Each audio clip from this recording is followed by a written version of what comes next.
నమస్కారం. లక్ష్మి చెప్పే కథలకు స్వాగతం. వీణులతో వీక్షించటానికి సిద్ధం కండి. ప్రియ సఖులు, ఇప్పుడు మనం సుప్రసిద్ధ రచయిత్రి శ్రీమతి ఆరికపూడి కోడూరి కౌసల్యాదేవి గారు రచించిన జనరంజని ధారావాహిక నుండి 9వ భాగం వినేద్దామండి. కింద నుండి సంభాషణ అలలు అలలుగా వినరావటంతో మౌళి అనురాధలు శ్రద్ధగా వినసాగారు. వాళ్ళు నిద్రపోయారా? జనార్దనరావు ప్రశ్న. లేదు, పైన కుర్చీలు వేసి కూర్చున్నారు, వెన్నెలగా ఉంది. మీరింత ఉదారంగా అంగీకరిస్తారని నేను అనుకోలేదు. ఆ అమ్మాయిని పంపించి వేస్తారేమోనని ఎంత భయపడ్డానో అంది శ్రీదేవి. నన్ను అంత రాక్షసునిగా అంచనా వేసుకున్నావన్నమాట. కాదు కాదు, ఆ సినిమా వేషాలని. అవి మినహాయిస్తే కోడలు లక్ష్మిగా కళకళలాడుతున్నది. అవి మనకు తగవని క్రమంగా తానే తెలుసుకుంటుంది. మనం చెప్పొద్దు. ఆ జీవితం ఆమెకే ఇష్టం లేనట్లు ఆ మాటలు చెప్తున్నాయిగా అన్నాడు జనార్దన్ రావు. వింటున్నాను రాధ లోపలే కృతజ్ఞతగా నమస్కరించుకుంది. దైవం నా ప్రార్థన మన్నించాడు. పెండ్లవుతూనే ఇద్దరిని వెంట పెట్టుకుని తిరుపతి వెళ్దాం. బిగ్గరగా నవ్వేశాడు జనార్దనరావు. ముసలమ్మవు, నువ్వు వెళ్ళు. వాళ్ళని వాళ్ళ మానాన్ని హాయిగా వదిలేయి. మనడ్డం దేనికి? కాదు, నేనెంత భయపడి మొక్కుకున్నానో మీకేం తెలుసు. ఇలా ప్రశాంతంగా హాయిగా ఉంటామని ఊహించనైనా లేదు. ఎంత తుఫాను లేవదీస్తారో మీరు. మౌళి శాశ్వతంగా మనను చేదరించుకుని వెళ్ళిపోతాడేమోననుకున్నాను. దుఃఖంతో ఆమె కంఠం వణికింది. వాడిదేమో అసలే మంకుపట్టు. తండ్రి కొడుకులు ఉత్తర దక్షిణ ధృవాలాయే. జనార్దనరావు నవ్వుతో పరిసరాలు ప్రతిధ్వనించాయి. ఈ పెళ్లి వీల్లేదు, పో, నా ఇంటి నుంచి అంటాననుకున్నావు కాదు. వెర్రిదానా, తండ్రి కొడుకుల మధ్య ఎన్నైనా ఉండొచ్చు. అందుకని కన్న కొడుకుని అందరిలోనూ అవమానించి ప్రపంచంలో అసమర్థుడిగా నిలబెడతానా? నా నీడలో నా సహాయంతో ఎన్ని వేల బీదా బిక్కీలు పెళ్ళిళ్ళు చేసుకుంటున్నారు, ఇళ్ళు కట్టుకుంటున్నారు. మరి నా కొడుకు వివాహం నేను చేయలేనా? అంతకంతకు జనార్దనరావు కంఠం గంభీరంగా కరుగ్గా వినిపించింది. కోటీశ్వరుడు జనార్దనరావు కొడుకుకు తీరని కోరిక ఉండరాదు. ఇది మా పరపతికి సంబంధించిన విషయం. నా కుమారుడు ఇష్టపడిన యువతిని, నా ఇంటి అండలోకి వచ్చిన యువతిని మరెవరో తీసుకుపోతూ ఉంటే నాకు సంబంధించినట్లు ఊరుకుంటానా? ఇది నా పెద్దరికానికి వంశ ప్రతిష్టకు సంబంధించిన విషయం. గర్వంగా మీసం మైలేస్తున్న అతన్ని విస్మయ విభ్రాంతులతో వాగ్బంధనమే చూడసాగింది శ్రీదేవి. నిజంగా మీరు దైవంలా ప్రవర్తించారు.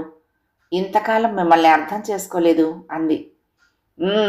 నీ పుత్రుడు నీకు పుస్తకాల భాష నేర్పేశాడని చెప్పానుగా. అవునండి, వాళ్ళు మరీ అంత భయపడిపోయారేమిటి మిమ్మల్ని చూసి అడిగింది. తేలిగ్గా నవ్వేశాడు జనార్దనరావు. వాడు ఆ మురారి ఎవరనుకున్నావు? మన పొలాల్లో పనిచేసే మారయ్య గుర్తున్నాడా? ఎవరండి? అదే రోయ్, నువ్వు కొత్తగా కాపురానికి వచ్చిన రోజుల్లో మన పల్లెటూరు ఇంట్లో మా నాన్నగారి దగ్గర నమ్మిన బంటులా ఉండేవాడు. గుర్తొచ్చింది. మారయ్య భార్య కూడా పనిచేసేదిగా. వంట బాగుంటుందని అత్తగారు మెచ్చుకునేవారు. అవును, ఆ మారయ్య కొడుకు కూడా మన ఇంటి నమ్మిన బంటుగా ఉండేవాడు. అందుకే వాడి కొడుక్కి నాన్నగారి స్కూలుకి పంపమని సలహా ఇచ్చి ఆ చదువు ఖర్చంతా భరించారు. అయితే మారయ్య మనవడా మురారి? అందుకేనా అలా భయపడ్డాడు? మౌళి ఎవరో తెలిసుండి కూడా అడుగడుగున అడ్డు తగులుతున్నాడని, పుస్తకం గురించి తేలిగ్గా మాట్లాడుతున్నాడని తెలిసింది నాకు. మౌళి వెనక నా అండలేదు, వదిలేశాననుకున్నాడేమో. ఈనాడు వాడి గొయ్యి వాడే తవ్వుకున్నాడు. వాడి పుట్టు పూర్వోత్తరాల గురించి, వాడి వెనకటి బ్రతుకు గురించి అందరి ఎదుట మాట్లాడి అవమానిస్తానేమోనని అలా వణికిపోయాడు. వీడిని మొదట ఈ సినిమాల్లో పనికి నా స్నేహితులైన సేట్టులకి పెద్ద పెద్ద నిర్మాతలకు చెప్పి ప్రవేశపెట్టించింది నేనే. శ్రీదేవి అంతకంటే మాట్లాడలేదు. ఆద్యంతం అన్ని వివరాలు విని కూడా చంద్రమౌళి వదనం నిర్మలత్వాన్ని కోల్పోకపోవటం గమనించి ఆశ్చర్యం కలిగింది అనురాధకు. మీరింత ధనవంతులే ఉండి ఎప్పుడూ మురారికి గెడ్డి పెట్టలేదే అడిగింది. నిర్లక్ష్యంగా నవ్వి ఊరుకున్నాడు మౌళి. అవును, నడమంత్రపు సిరివాడు కనుక అలా మిడిసి పడుతున్నాడు. సూర్య భగవానుడికి మిణుకురు పురుగులకు సహపత్యమా అంది. నీ వెధవ సారథ్యం ఇలా ఏడుస్తుందని ఎప్పుడూ అనుకోలేదు. చీచిచి. నాగేంద్రం ఇలా గెడ్డి పట్టడం, చేత్కరించుకోవటం ఎన్నోసారో లెక్క పెట్టడం కష్టం. ఏమో, ఇటువంటి వాళ్ళ ఆటాపాట కోసం ఆశపడి కొన్నాళ్ళు ఆడుకుని వదిలేస్తారు కలవాళ్ళు సాధారణంగా. మరి తలతిక్కగాడు దాన్ని శాశ్వతంగా ముడి వేసుకుంటాడని, అంతటి గొప్ప వంశపు తండ్రి ఆ అప్రాచపు పనికి ఇలా మద్దతుగా నిలబడతాడని అనుకున్నానా అన్నాడు మురారి. అంతటి చండశాసనరాలు జయమ్మ గుప్పిటి నుంచి ఆ పిల్ల ఇలా పారిపోగలగటం, ఇంతగా స్వతంత్రించటం అనేది ఇప్పటికీ ఆశ్చర్యంగా నమ్మశక్యం కాకుండా ఉంది అని మురారి మదన్ సమాధానాలు చెప్పడం కూడా గణనకు మించినన్ని తడవలు జరిగింది. ఈ చచ్చు సమాధానాలు కది నాకు కావలసింది. ఎదుటినున్న బల్లతో సహా సీసాలను తోసిపారేస్తూ తన కోప ప్రతాపాన్ని ప్రదర్శించాడు నాగేంద్రం. మన డబ్బు మనకు పూరా తిరిగి వచ్చేసిందిగా మదన్ బెదురుతూ అన్నాడు. మురారి కంగారుగా మరొక కొత్త సీసా తెరిచి గ్లాసులకు వంపుతూ నాగేంద్రం కోపాన్ని తగ్గించే మాటల కోసం లోలోన వెతుక్కుంటున్నాడు. డామిట్, డబ్బు కోసం ఎవడేడ్చాడు? మనతో కాంట్రాక్టు రాసుకుని మన ఖర్చుతో కాశ్మీర్ వచ్చింది. ఇవాళ దర్జాగా డబ్బు తిప్పి కొట్టిందా? ప్రిస్టేజ్ సంగతి నేను మాట్లాడేది. కాదులే, గుంభనంగా నవ్వుతూ చూశాడు మదన్. నీ అసలు కోపం బాధ వేరే ఉన్నాయి నాకు తెలుసు. మదన్ మాటలు మరింత రెచ్చగొట్టాయి నాగేంద్రాన్ని. అవును, ఇంతవరకు నేను ఇలాంటి ఓటమిని చూడలేదు. అందినట్లే అంది గుప్పిట్లో నుంచి ఎగిరిపోయింది. అందాల రాసి కదూ అని పూర్తి చేశాడు మదన్, తాగుడు అధికం కావటంతో కైపెక్కిన కళ్ళతో. నాగేంద్ర కూడా ఒళ్ళు తెలియని స్థితికి చేరుకున్నాడు. మాట బాగా ముద్దగా వస్తోంది. నో, నేను వదిలిపెట్టను, కక్ష తీర్చుకుంటాను అనే చేతిలో గ్లాసు ఉన్న విషయం కూడా మరచి పిడికిలు బిగించాడు నాగేంద్రం. గ్లాసు తొనకలై అరచేతి నుండి వేళ్ల నుండి రక్తం ధారలే కారింది. అయినా నిషాలో బాధ తెలియని అతడు వికటంగా వికృతంగా నవ్వసాగాడు. ఆశ్రిత పక్షులు శృతి కలిపాయి కారణం తెలియకనే. అందరిలోనూ ఇంకా స్పృహ జ్ఞానము కోల్పోనేవాడు మురారి మాత్రమే. నాగేంద్రం, అన్ని సమయాల్లోనూ కోపం ఆవేశం పనికిరావయ్యా. అవతలివాడు నిన్ను నన్ను ఈ నగరంలోనే సగభాగాన్ని కొనేయగల అధికారము ఐశ్వర్యము కలవాడు. ఆలోచన ఇప్పుడు మనకు కావలసింది. ఆలోచన? వాడి ముందు ఎలుకలా ముడుచుకుపోయావు కదరా. ఏంటి నువ్వు చేసే ఆలోచన? హుషారుగా చిటికి వేశాడు మురారి. ఎలుక కొండను ఢీకొనలేదు, కానీ కొండను తవ్వగలదు చెప్పాడు. ఏంటి? మూసుకుపోతున్న కళ్ళను బలవంతంగా తీరుస్తూ ఆ మాటలను అవగాహన చేసుకోవడానికి ప్రయత్నించాడు నాగేంద్రం. ఒక్క ఛాన్స్ ఈ నాగేంద్రం, చూపెడతాను నా తడాక.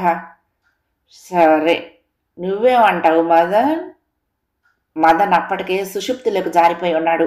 నాగేంద్రం కూడా అతని మీదకి ఊరిగాడు.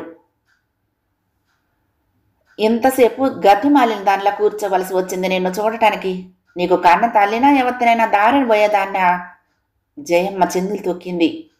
అనురాధ కంగారుగా అటు ఇటు చూసింది.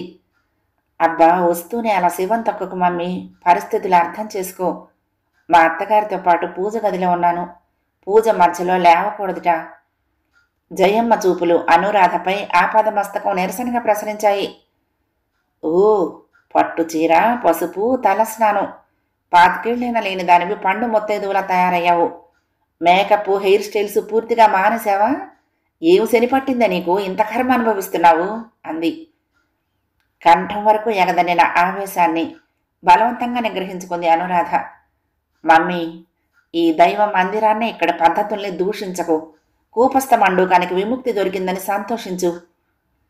జయమ్మ కంఠంలో అపరిమితమైన ఆందోళన. అందంగా సింగారించుకుని హాయిగా ఎన్నేసి ప్రదేశాలు తిరిగావు. ఎందరు నీ అడుగులకు మడుగులొత్తేవారు. ఇక్కడే ఉంది, పెళ్ళై 10 రోజులన్నా కాలేదు, ఇంట్లో పడేసి బంధించి ఉంచారు. ఇంతటి మహా ధనవంతులు హనీమూన్కు విదేశాలు కాకుంటే కనీసం స్వదేశంలోనైనా ఎక్కడికి పంపలేదేం అంది వెటకారంగా. ఇళ్లల్లో సౌకర్యాలు, ఏకాంతత కొరబడిన వాళ్ళు ఇతర ప్రదేశాలకు పరిగెత్తాలి. అటు ఇటు 2 వీధుల వరకు ఆక్రమించి ఉన్న ఈ 4 అంతస్తుల భవనంలో పై 2 అంతస్తులు కేవలం నేను మౌళి మాత్రమే వాడుకుంటాము. మా ఇరువురికి ప్రత్యేకంగా ఒక కారు అంది. ఇంతలో 2 నౌకర్లు జయమ్మకు కాఫీ పలహారాలు తెచ్చారు. మరొక ఆమె వచ్చి అమ్మగారు వస్తున్నామని చెప్పమన్నారు 10 నిమిషాల్లో అని నివేదించి వెళ్ళిపోయింది. మరొక యువత వచ్చింది. మీకు తలదూవి జడవేయమంటారా చిన్నమ్మగారు అంది. తల్లి నోరు కొంత తడవైనా కట్టుబడి ఉండగలదనే ఆశతో అనురాధ అంగీకారం తెలిపింది. డ్రెస్సింగ్ రూములోకి నడిచారు. తోటమాలి జాజిపూలు మల్లెల మాలలు అక్కడ ఉంచి వెళ్ళాడు. డ్రైవర్ వచ్చాడు. చిన్నబాబు గారు ఆఫీస్కి వెళ్తున్నారు, మీకు తిరిగి కారు తీసుకురమ్మంటారా అండి అడిగాడు. అవసరం లేదులే, నువ్వు వెళ్ళు. తన ప్రశ్నకు చెప్పు దెబ్బ వంటి సమాధానంగా ఉన్న ఈ సంఘటనలను నోరు మూసుకుని కళ్ళు అప్పగించి చూడసాగింది జయమ్మ. మార్కెట్ నుండి ఈరోజు మీకేమేం తెమ్మంటారు అని అడుగుతూ వచ్చిన సీత జయమ్మను చూసి పావును చూసినట్టే బెదిరిపోతూ నిలబడింది. జయమ్మకు నోరు తెరిచే అవకాశం కలిగింది. ఓహో, నువ్వు ఇక్కడే ఉన్నావేమిటే? నఖశిఖ పర్యంతం తినేసెట్టు చూసింది ఆగ్రహంతో. సీత తల వంచుకుంది. మౌళి అనుమతించాడు. నా అవసరాలు, చిన్న చిన్న పనులు సీతకు తెలిసినంతగా ఎవరికి తెలియవని అతడికి తెలుసు. అత్తగారు కూడా అంగీకరించారు. ఎంతేమిటి జీతం? అటువంటి ఏర్పాట్లు ఏమీ లేవు మమ్మీ. ఆ మాటకొస్తే ఈ ఇంటి నౌకర్లు ఎవరికీ కూడా ఇంత జీతం అని లేదు. ఈ నీడన హాయిగా ఏ లోటు లేకుండా బ్రతుకుతారు. వాళ్ళ ఇళ్లల్లో పెండిళ్ల ఖర్చులు కూడా మామగారు భరించడమే కాకుండా ఆ వివాహానికి వెళ్ళి స్వదేశంలో ఉంటే తప్పకుండా ఆశీర్వదించి వస్తారట. జయమ్మ ముఖం చేదు రుచి చూసినట్లయింది. మరీ అంత విరగబాటైతే ఎంతటి ఐశ్వర్యాలైనా ఎన్నాళ్ళలో నిలవు అంది. విరగబాటుకి వితరణకు తేడా తెలియని తల్లితో తర్కం అనవసరం అనుకున్న అనురాధ సీతకు చెప్పింది, నేను చిన్నబాబు గారితో మాట్లాడాలి అని. ఫోన్ తెచ్చిచ్చింది సీత. క్రింది అంతస్తులో ఉన్న మౌళితో మాట్లాడింది అనురాధ. మౌళి, భోజనానికి ఇంటికే వస్తావుగా అడిగింది. సమాధానం ఆనందకరంగా ఉన్నట్లు ముఖం వికసించింది. పార్టీయా? సాయంత్రమా? సరే, ఎక్కడా? ఆహా, అలాగే, సిద్ధంగా ఉంటాను. ఆ దృశ్యం కూడా జయమ్మ న్యూనతాభావాన్ని ఇనుమడింపచేసింది. అనురాధ నటైన తర్వాతనే తమకు సొంత కారు, ఫోను వచ్చాయి. ఆఫీసు జీపులను నౌకర్లనే వాడుకునేవారు అంతకు పూర్వం. మీ అత్తమామ అంటే సరే సరే, నీ భర్త అయినా వచ్చి నన్ను పలకరించలేదు చూడు, నీకు పౌరుషంగా లేదు? ఇలాగేనా నీ తల్లిని చిన్న చూపు చూడటం అంది. మాటలు ఇంకా పూర్తి కానేలేదు. మౌళి వచ్చాడు హడావుడిగా పైకి. నమస్కారం అండి, కులాసానా? అతి సరళంగా ఆదర్శంగా పలకరించాడు. ఇప్పుడే తెలిసింది మీరు వచ్చినట్టు అన్నాడు. అనుకోని ఈ ఆదరణ ఆ అత్తగారిని ఉబ్బి తబ్బిబ్బుపరిచింది. అయినా మౌళి తనకు అయిష్టుడు అనే విషయాన్ని బలవంతంగా స్ఫురణకు తెచ్చుకుంది. మామగారు కులాసానా? పెడసరంగా అంది. ఆ మాత్రం అత్తా మామ అనే మన్ననే గనక మనసున ఉంటే ఒక్కసారి ఇంటికి తీసుకొచ్చి చూపకపోయేవాడివా పిల్లని? ఎటు పెండ్లి పెత్తనం లేకుండానే ముడిపడింది కదా అంటూ రాని కన్నీటిని ఒత్తుకుంది. నమస్కారం తనకు తెలియకుండానే అనేసింది జయమ్మ. జనార్దనరావు సమక్షంలో ఆమెకేమిటో తెలియని భయము, పిరిగితనము ఆవరిస్తున్నది. అతడు అడిగిన కుశల ప్రశ్నలకు ఎలాగో సమాధానాలు చెప్పింది, మండిపోతున్న మనసును కప్పిపుచ్చుతూ. పలహారం చేస్తూనే గుమస్తాను పిలిపించి ఏదో మాట్లాడాడు. నేను వెళ్తున్నాను, మీ అమ్మగారికి ఆ ఫిల్మ్ చూపమ్మా రాధ, గుమస్తాతో చెప్పాను అన్నాడు. అలాగేనండి, రాధ వినమ్రంగా అంది. మౌళి వెళ్ళిపోయాడా ఆఫీస్కి? అవునండి. సాయంత్రం నాకు ఒకసారి కనిపించమనమ్మా వాడిని. ఇటు తిరిగి జయమ్మతో, మా అల్లరి కృష్ణుణ్ణి అదుపులో పెట్టినందుకు మేము కోడల్ని రాధ అనే పిలుచుకుంటాం. చిన్నగా నవ్వేస్తూ వెళ్ళిపోయాడు. శ్రీదేవి కూడా భర్తతో వెళ్ళింది. జయమ్మ నవ్వలేకపోయింది. అనురాధ చంద్రమౌళిల వివాహపు తంతు, విందులు అన్నీ ఆమూలాగ్రంగా సెల్యులాయిడ్పై చిత్రీకరించబడి ఉన్నాయి. జయమ్మ ఆశ్చర్యంగా ఆశాంతం చూసింది ఆ చిత్రాన్ని. అవన్నీ బంగారపు నగలే. చిత్రంలో అనురాధ ధరించిన నగల విషయంలో ఆశ్చర్యం వెలుబుచ్చింది. అవును, మా అత్తగారివట. మౌళి చిన్నతనపు ఆటపాటలు, అన్నప్రాసన ఆ చిత్రాలు కూడా ఉన్నాయి, చూస్తావా మమ్మీ ఆనందంగా అడిగింది. అక్కర్లేదులే సంబడం ఈసడించింది జయమ్మ. కూతురు పెళ్లి చూసుకోలేకపోయావు కానీ కనీసం ఇదైనా చూసుకోమని అవమానించాడన్నమాట ముసలాడు అంది. ఊరుకో మమ్మీ, అన్ని అపార్థాలే చేసుకుంటావు. కాదే వెర్రి నాగమ్మ, ఈ హంగులు అధికారాలు చూసి మురిసిపోతున్నావా, లేక తాళాలు ఏమైనా చేతికి తెచ్చుకునే తెలివిలో ఉన్నావా? మమ్మీ, అత్తగారిని, మామగారిని, మౌళిని కూడా చూశావు. ఎంత ఉన్నతిలో నీకింకా అర్థం కాలేదా? నాన్నగారిని విడిపించిన విషయం కానీ, మన అప్పులన్నీ తీర్చిన సంగతి కానీ అసలు నీ దగ్గర మాట్లాడారా? అటువంటి దేవతల విషయంలో తెలివి తక్కువదానా, మీ నాన్న ఉద్యోగం ఊడింది, నాకు కావలసిన డబ్బంతా ఎలా వస్తుందే మరి ఇంటి ఖర్చులకి? మాటి మాటికి మగడిని అడుక్కుంటావా, మామను ముష్టెత్తుతావా? ఈ దురభిమానం వదిలిపెట్టు మమ్మీ ముందు. ఎవరిని అడిగితే నీకేం? డబ్బు నేను ఇస్తాను. డాడీకి మామగారు ఏదో తమ దగ్గరే ఉద్యోగం కూడా ఇస్తారు అంది. చీనోర్మి, నీ దయాధర్మం వద్దు కానీ ఇదిగో ఇవన్నీ చూడు, ఇవెవరు తీరుస్తారు? హ్యాండ్ బ్యాగ్ నుంచి కాగితాలు తీసి బయటపెట్టింది. త్రాచును చూసినట్లే తల తిరిగింది అనురాధకు. అవన్నీ చిత్ర నిర్మాతలతో చేసుకున్న అగ్రిమెంట్స్. మమ్మీ, నా వివాహ సమయానికి నాకు కేవలం 14 చిత్రాల అగ్రిమెంట్లు మాత్రమే ఉన్నాయి. ఆ నిర్మాతలతో మాట్లాడి ఆ డబ్బును అంతటినీ తీర్చి పారేసి ఆ ఒప్పందాలు రద్దు చేయించాడు మౌళి స్వయంగా. అందులో నాగేంద్రం చిత్రం అగ్రిమెంట్ కూడా ఒకటి. ఇందు నిమిత్తం కొన్ని లక్షలు ఖర్చు చేశారు మామగారు. అడ్వాన్సులు తీసుకున్నది నువ్వు, తీర్చింది వీరు. అయినా వారికి లెక్కలేదు. మళ్ళీ మళ్ళీ ఇవన్నీ ఏమిటి అడిగింది. అయ్యిందా నీ ఉపన్యాసం?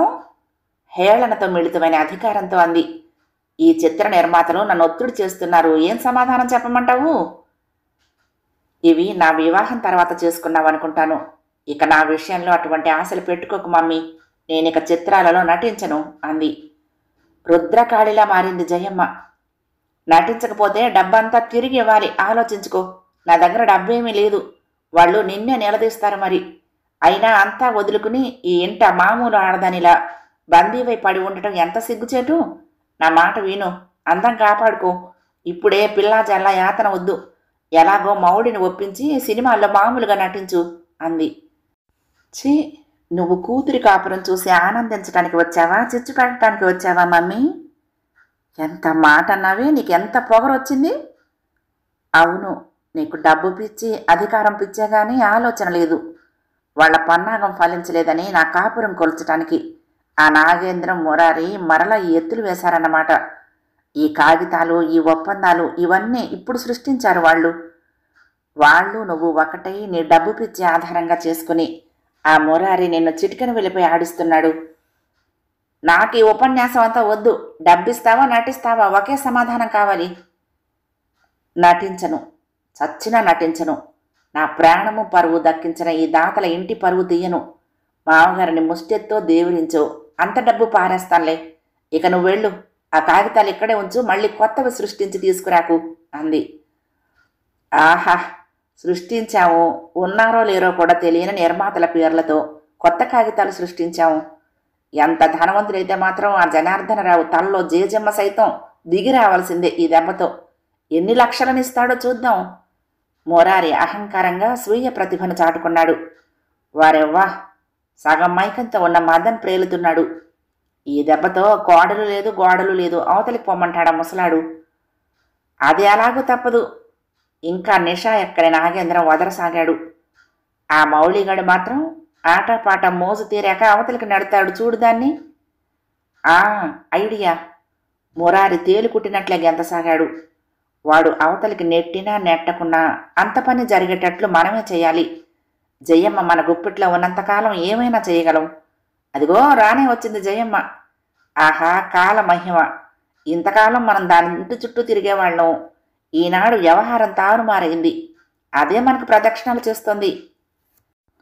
అను, మౌళి పిలుపు విని కూడా అనురాధలో చలనం లేదు. ఆమె దుఃఖిస్తున్నదని గ్రహించాడు మౌళి.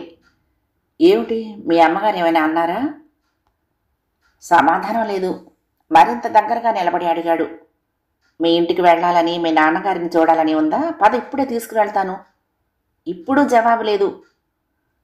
ఆ ఉదయం జయమ్మ వచ్చి వెళ్ళిన దగ్గర నుండి ఆమె అక్కడే మతిపోయిన దానిలా కూర్చుని ఉంది, మేడ బాల్కనీలో. జయమ్మను చౌకీదారు, మాలి, డ్రైవరు వగైరా బృందం అంతా హేళనగా చూడటము, తమలో తాము గుసగుసలు పోవటము, వెకిలిగా నవ్వుకోవటము స్పష్టంగా చూసింది అనురాధ. ఆ మనుషులంతా శ్రీదేవిని దేవతగా కొలుస్తారు. ఆమె ఎదుట తల ఎత్తరు, ఏదైనా మాట్లాడవలసిన అవసరం కలిగినప్పుడు కూడా. అయితే ఆ శ్రీదేవి కోడలైన తనను మాత్రం అంతటి గౌరవభావంతో చూడరు. అదే తన బాధ. అనురాధ ప్రతి కదలికను కుతూహలంగా పరిశీలిస్తారు. ముఖంలోకి సూటిగా చూసి మాట్లాడతారు. ఏదో తేలిక భావం కొట్టొచ్చినట్లు కనిపిస్తుంది ఆ చూపుల్లో. తన రకరకాల భంగిమలు గల చిత్రాలున్న పత్రికలు, డ్రైవర్లు, గుమస్తాలు ఒకరికొకరు చూపి నవ్వుకోవటము, ఏవేవో చర్చించుకోవటం జరుగుతున్నదని సీత స్వయంగా చూసినట్లు చెప్పింది. ఇవన్నీ ఎవరికి చెప్పుకోగల బాధలు? తన ఇంట తాను స్వేచ్ఛగా మసలలేకుండా ఉంది. వందలాది కనుల నుండి బాణాలొచ్చి గుచ్చుకుంటున్నట్లే శరీరము హృదయము ముకుళించుకుపోతాయి. ఫలితంగా ఏదో నిస్సత్తువ మందకొడితనము ఆవరించి ఆనాటికానాడు రోగగ్రస్తురాలిగా మారుతున్నది. అను, ఏమిటో చెప్పనిదే నాకెలా తెలుస్తుంది చెప్పు? తన చుట్టూ అల్లుకుంటున్న ఆ బలిష్ట హస్తాల్లో ఇమిడిపోతూ అతడి ఎదపై తలవాల్చి మనసులోని బరువంతా దిగిపోయేటట్లు వెక్కి వెక్కి ఏడ్చింది. ఆ వెళ్ళి శాంతించే వరకు మౌళి మాట్లాడలేదు. అను, ఒకరిని చాలా అత్యవసరంగా కలుసుకోవలసి ఉండి వెళ్ళాను తప్పనిసరిగా. మీ అమ్మగారిని నిర్లక్ష్యం చేశాననే అపోహత గాని నువ్వు బాధపట్టలేదు కదా? దుఃఖం ఆపి త్రాచువలే తాలెత్తింది అనురాధ. అమ్మా, అందరి అమ్మల్లా కూతురి సంసారం చూసి ఆనందించడానికి వచ్చిందైతే కదా అల్లుడు ఆదరించడానికి అంది. మరి ఆ గదిలో ఉన్న కాగితాలు చూడు. ఆత్రంగా దూకినట్లే వెళ్ళిన మౌళి ముఖాన్ని జాగ్రత్తగా గమనించసాగింది. నాకు ఈ ధనదాహం ఉన్నదనే అపార్థం మాత్రం రాహనీయక మౌళి, సిగ్గుతో చితికిపోతున్నాను. చిచ్చి, అసహనంగా అన్నాడు మౌళి. ఇంత చిన్న విషయానికి ఎందుకంత బేలవై బెదిరిపోతావు? నేను చూసుకుంటానులే, నువ్వు నిశ్చింతగా ఉండు. ఇది చిన్న విషయమా మౌళి? నీకు నిజంగా కోపం రాలేదు? ఆమె కళ్ళల్లో నమ్మలేనంత ఆశ్చర్యం. పిచ్చి పిల్ల, అమ్మా నాన్నగారుల పేరిట ఎన్ని దాన నిధులున్నాయో, ఎందరు బీదవారికి ఉపకార వేతనాలు పోషణలు జరుగుతాయో నీకు తెలియదు. నాకే తెలియదు పూర్తిగా. ఆశ్చర్యంగా అవాక్కుగా చూడసాగింది. అవునను, నాన్నగారికి ఇది ఒకరోజు ఖర్చు కూడా కాదు. ఆ విషయం నాకు వదిలిపెట్టు, నిశ్చింతగా ఉండు అన్నాడు. ఇంకా ఆమె ఆశ్చర్యం తగ్గలేదు. ఏది నవ్వు? అది, ఇక తయారు కా పార్టీకి. పార్టీ మాట వినగానే తిరిగి సంతోషం ఎగిరిపోయింది. శ్రీనగర్లో మహేష్ ప్రవర్తన గుర్తుకొచ్చింది. అలాగే లోకువగా ఆశగా చూస్తారా ఈ హై క్లాస్ జనం నన్ను అడిగింది. ఆమె సంశయాలు నిజమే అయ్యాయి. ఏ ఒకరిద్దరో మినహా ప్రతి పురుషుడు అనురాధను కోరికతోనో లేక అల్పభావంతోనో చూసినవాడే. అనురాధతో మాట్లాడిన తీరుకు ఇతర స్త్రీలతో మాట్లాడే తరహాకు భేదం కొట్టొచ్చినట్టుగా అనిపిస్తున్నది. ఒక అతను వచ్చి చనువుగా తనతో నాట్యం చేయమని చేయి పట్టుకున్నాడు. అనురాధ మృదువుగానే క్షమాపణ కోరి తప్పించుకుంది. అవును, మీకు ఇందులో కొత్తగా థ్రిల్లే ఉంది. చూడండి, మా లేడీస్ ఆట విడుపు లభించిన బడిపిల్లల్లాగా ఒకటే సంబరపడిపోతూ ఎలా గంతులు వేస్తున్నారు అన్నాడు. అనురాధ అటు చూసింది. వెర్రిగా శివమెత్తినట్టే ఊగిపోతున్నారు జంట జంటలుగా. ప్రతి ఒక్కరూ పరాయి వారితోనే జంట కట్టారు. కానీ సొంత భర్తతో కానీ భార్యతో కానీ ఎవరూ నాట్యం చేయటం లేదు. ఎవత్తకు పైట చెరువు యథాస్థానంలో లేదు. కొందరికి అసలు పమిటలే లేవు. మ్యాక్సీలు మరేమేమో ధరించి ఉన్నారు, అంగాంగ పరిమాణము అగుపించేటట్లు. అయితేనే వారంతా సభ్య సమాజపు స్త్రీలు. నామకార్థం ఒక భర్త, ఒక తండ్రి ఉండి సమాజంలో ఒక స్థానం అంటూ కలవారు. అందుకే వారు వేసే వెర్రి గంతులకు కూడా ఒక విలువ ఉంది. కారణం, వారు తనలాగా ఉదర పోషణార్థం, జనరంజన నిమిత్తం గంతటం లేదు కనుక. ఇంకా నటిస్తారా, విరమిస్తారా? ఒక నడి వయస్కురాలు గొప్ప ఆఫీసర్ భార్య ఆరాగా అడిగింది. ఇక లేదు, వదిలిపెట్టాను అనురాధ సమాధానం. ఎంత నటిగా వెలిగి ఇప్పుడు ఇంట్లో కూర్చోవటం చీకాగ్గలేదు? మరొకరి వెకిలి ప్రశ్న. మేమెంతైనా మీ అంత బాగా డాన్స్ చేయలేములేండి. డాన్స్ నేర్చుకోవాలంటే ఎన్నో ఆంక్షలు ఉండేవి మా ఇంట్లో. భోగం దానిలా అదేమిటే అనే సాంప్రదాయక కుటుంబం మాది. ఒక ఆమె తన ఆధిక్యతను ప్రదర్శించుకునే వాచాలత కనపరిచింది. ఆమె అంతవరకు భర్త పై ఆఫీసర్ చేతులతో చుట్టుకుపోతూ నాట్యం చేసి వచ్చింది. భగవాన్, ఈ కాకుల నుండి నన్ను రక్షించు అన్నట్లు చుట్టూ చూసిన అనురాధకు దూరంగా మౌళి కనిపించాడు. నీరసంగా ఉంది, నేను పైకి వెళ్తున్నాను చెప్పేసి పారిపోయింది. తర్వాత ఏకాంతంలో అభ్యర్థనగా అంది. మౌళి, నన్ను జనం నట్నిగానే చూస్తారు. పోని, నాకు వారి స్నేహము ఆదరణ అవసరం లేదు. ఇంకెప్పుడు ఇటువంటి పార్టీలు నాకు వద్దు. భగవంతుని వంటి నీ అండ, అత్తమామల ఆదరణ ఇలాగే ఉంటే నాకు చాలు, ఇంకేమీ అక్కర్లేదు. మౌళి మౌనంగా విన్నాడు. వివరాలు వినకుండానే ఊహించగలిగాడు ఏం జరిగిందో. జలజల రాలిపోతున్న ఆమె కన్నీళ్లు తుడిచి అక్కును చేర్చుకుంటూ అనునయ స్వరంతో అన్నాడు. మర్చిపోను, లోకులు కాకులు ఇంకెప్పుడు నీకు అయిష్టమైన వ్యక్తులను తావులను దూరంగా ఉంచుతాను. నీకు అయిష్టమైనదేవి జరగదు మాటిచ్చాడు. హలో, నేను నాగేంద్రాన్ని, గతుక్కుమంది అనురాధ. హలో, ఫోన్ పెట్టేకు విను, ముఖ్య విషయం. అయితే నువ్వు నటించవుగా మా చిత్రాలలో? నటనా రంగం ఇష్టమే కానీ ఆ చుట్టూ ఉన్న నాగుపాములంటే అయిష్టం అంతే అంది. నాతో తగవు, నాగుపాముతో తగవు అన్నాడు. తగవేముంది? అవును, ఎంత మొత్తమైనా ముఖాల మీద కొట్టగల ఐశ్వర్యవంతురాలు అయినావు గదు. నాకు కావలసింది డబ్బు కాదు, నీ అందం. ఒక్కసారి ఇడియట్ షటప్. ఈ కొత్త అగ్రిమెంట్లు మేమే సృష్టించి పంపాం మీ అమ్మ చేత. అయినా నువ్వు దారికి రాలేదు. నీ భర్త వచ్చి డబ్బు మా ముఖాన కొట్టాడు. డబ్బుతో కొనలేనివి ఇంకా ఉన్నాయని త్వరలోనే తెలుసుకుంటావు, బాయ్ అన్నాడు. వణికిపోయింది అనురాధ. ఈ విషయం మౌళికి చెప్పాలా లేదా? ఎన్నని భరిస్తాడో అతడు మాత్రం. కోపం వస్తే ఫలితం ఎలాగుంటుంది? కానీ మిన్నకుండటం కూడా అలవి కాని పని. మౌళి, ఒక్క విషయం చెప్తే ఏమీ అనుకోవుగా? ఏమిటో? ఘనులైన మీ మామగారు మరలా ఏమైనా తాకీదు పంపారా? మా మౌళిని దారిలో పెట్టు రాధమ్మా అని. ప్లీజ్ మౌళి, హేళన వద్దు. మామగారు దేశంలో లేరు, నీవు ఒక్కడివి. అదే నా భయం. ఏమిటి కొత్తగా మాట్లాడుతున్నావు? అవును మౌళి, నాగేంద్రం వాళ్ళు పాముల్లాంటి మనుషులు.